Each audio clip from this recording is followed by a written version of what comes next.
Hello guys, ganito ako gumagawa ng turkey meatball. Ayan guys, ground turkey. Tapos timplahan natin.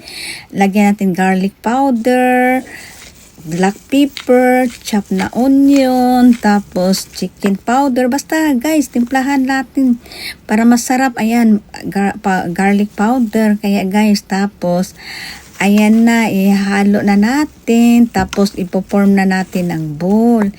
Kasi ayan, yung isang turkey meatball na 2 pounds. Ayan guys, yan ang nagagawa ko. Marami rin, mga yan, 26 peraso. Ayan guys, tapos doon ko na niluluto sa aking paboritong grill. Ayan guys, i-air fry ko dyan sa aking paboritong lutuan. Ayan, yung chop na onion guys. Para masarap guys. Kaya ayan guys, parati ako nagluluto. Ayan, turkey meatball, paborito sa aking mga kasama dito.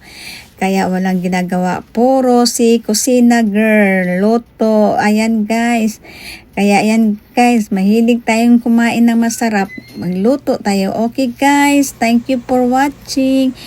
Enjoy lang tayo. Okay, bye!